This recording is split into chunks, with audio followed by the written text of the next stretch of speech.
načelnik uprave rodova kopnene vojske u glavnom stožeru HVO-a. Bio sam načelnik stožera 106. brigade HVO-a u Orašju, a nakon toga načelnik stožera operativne zone Bosanska Posavina i ujedno zamjenik zapovjednika. I jedan sam od ljudi koji nije sudjelovao u sukobu sa muslimanima i izravno sam donosio odluke i u 3 navrata sam zabranio da dođe do tog sukoba na prostoru gdje sam ja donosio odluke.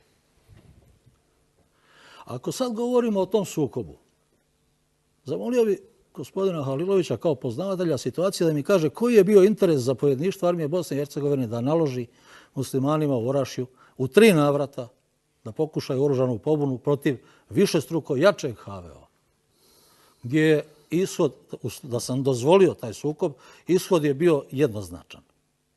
U sva 3 slučaja. Ja sam mjerama prevencije spriječio to. Ovdje se iznosi teza o pokojnom predsjedniku Tuđmanu kao čovjeku koji je u najmanju ruku planirao te sukobe. Evo, ja sam ovdje svjedok da to nije tako. Svjedok sam i da gospodin Mesić laže, jer sam izravno razgovarao i s njim više puta, posebno na tu temu.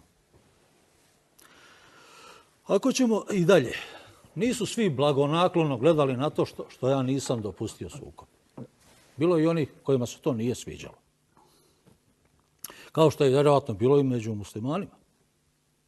Međutim, činjenica da sam ja nakon toga, što sam u više navrata to vrlo jasno uradio, ne samo ostao na dužnosti, nego i išao na više dužnosti.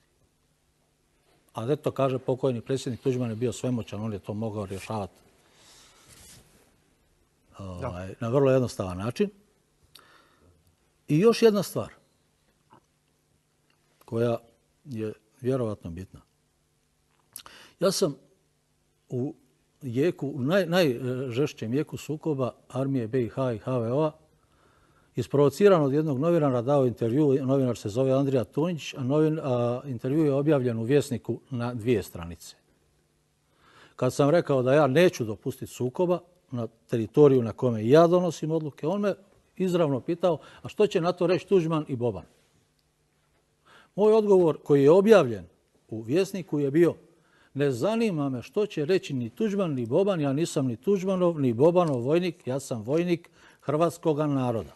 I evo me, nakon svega toga, živa i zdrava, ovdje u studiju, kao svjedoka, ponosnoga pripadnika hrvatskog naroda, Hrvatskog vijeća obrane i ponosnog na sve ono što sam učinio za vrijeme rata.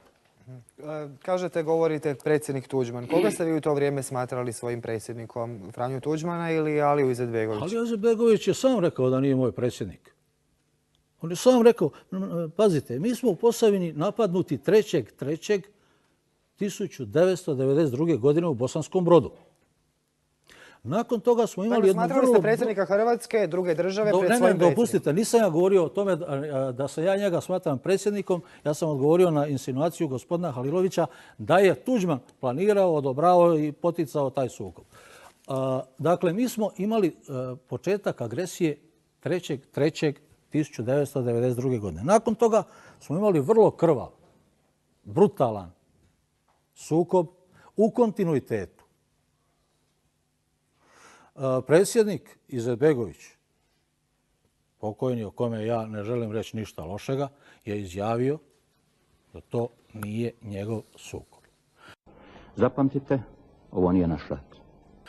U vrijeme dok smo mi ginuli, oprostite još samo par rečenica, sve vrijeme sukoba u Ilici 101 se nalazi logistička baza 2. korpusa armije Bosne i Hercegovine. Na Bukovačkoj cesti u kući Muhameda Zulića, časnog, ja mislim da je pokojni Muhameda Zulića, mog nekadašnjeg dobrog prijatelja, nalazi se krizni štab Bihaćke krajine na čelu sa Muhamedom Čelikovićem. I Hrvati vrlo zdušno, i ja između njih, pomažemo na sve moguće načine. Dakle, o čemu mi pričamo ovdje?